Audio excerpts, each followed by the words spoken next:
Our Department of Homeland Security personnel going to separate the children from their moms and dads? We have tremendous experience in dealing with unaccompanied minors. Yes, I am considering, in order to deter more movement along this terribly dangerous network.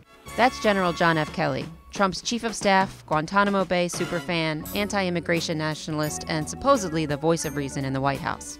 John Francis Kelly was born in 1950 in Boston to Irish Catholic immigrants. Kelly wasted time by stowing himself away in the empty boxcars of trains, traveling across the country and back again. In 1970, he enlisted in the Marine Corps. 2 years later, he was discharged so he could attend the University of Massachusetts, Boston. He graduated in 1976 as a commissioned officer and returned to the Marine Corps, where he'd served for 45 years, where he was decorated with numerous awards and promoted to general. He served during both Gulf Wars, including Operation Desert Storm and the Iraq War. He was head of Southern Command, a role that had him oversee the infamous Guantanamo Bay detention facility. Kelly had ultimate control over the detainees, many of whom had not been charged with any crime. When the detainees held a hunger strike to protest the brutality, Kelly responded with force feeding and solitary confinement. Kelly opposed the Obama administration's failed plans to close down Gitmo. While overseeing what many recognize as one of the greatest symbols of torture and human rights abuses of modern times, Kelly also fought against a move to let women serve in combat roles because it would lead to, quote, lower standards. Kelly also thinks this. And let me be clear about marijuana.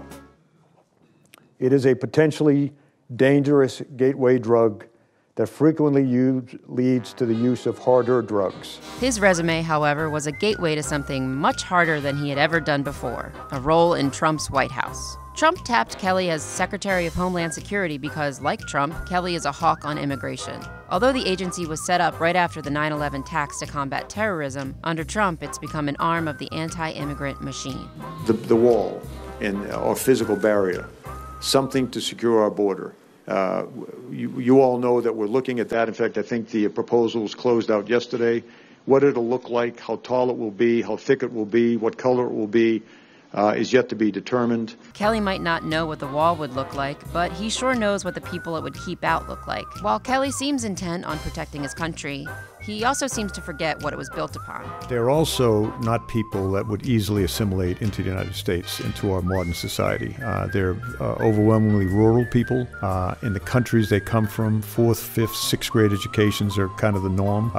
They don't speak English, obviously, that's a big thing. They don't speak English, they don't integrate well, they don't have skills. As Homeland Security Chief, Kelly started a media propaganda campaign to paint undocumented immigrants as criminals, ordering officials to release stories about the most egregious crimes committed by immigrants to justify the widespread raids his department was performing. Immigrant arrests have spiked by 42% since Trump took office. And that attitude got him a promotion. 6 months later, Chief of Staff Reince Priebus left, prompting Trump to promote Kelly to the position where he joined Stephen Miller as two of the most extremist anti-immigration thinkers on Trump's staff. We just swore in General Kelly. He will do a spectacular job, I have no doubt. Trump may have been excited, but Kelly wasn't exactly ecstatic to start his new role. The last thing I wanted to do was walk away from one of the great honors of my life, being the Secretary of Homeland Security. But I did something wrong and God punished me, I guess. Kelly's past at the Department of Homeland Security and overseeing a detention facility may lead you to believe he's strong on justice, but he isn't always. Like when it comes to the accused sexual harassers he's friends with. Kelly stood as character witness for a fellow Marine accused of sexual harassment and testified on behalf of a Marine officer who didn't discipline his men for urinating on dead human bodies. After the Daily Mail reported allegations of physical and verbal abuse brought on by former top aide Rob Porter, Kelly praised him as, quote, a man of true integrity and honor. Porter resigned and Kelly stood by him, even after the photo of his ex-wife with a black eye was released.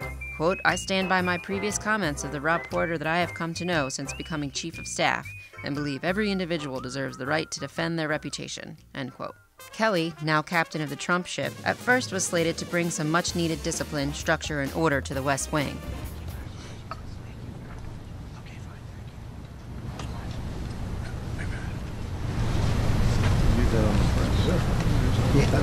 All calls to the president had to be routed through the White House switchboard for his approval. Kelly attempted to control the flow of information that got to the Oval Office, even insisting that Jared Kushner and Ivanka Trump have to go through him before visiting with the president. However, in recent months, Trump has crossed the lines Kelly has laid down, and the general hasn't done anything to stop it. Kelly's first test of keeping things presidential was a complete failure when Trump responded to the racist attacks in Charlottesville, saying there were fine people on many sides.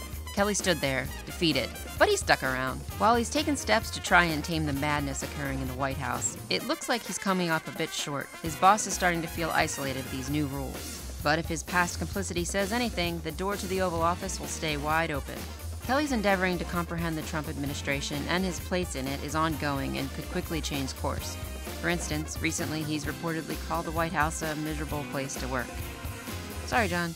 Although I read it all the time, pretty consistently, I'm not quitting today. I don't believe, and I just talked to the president, I don't think I'm being fired today.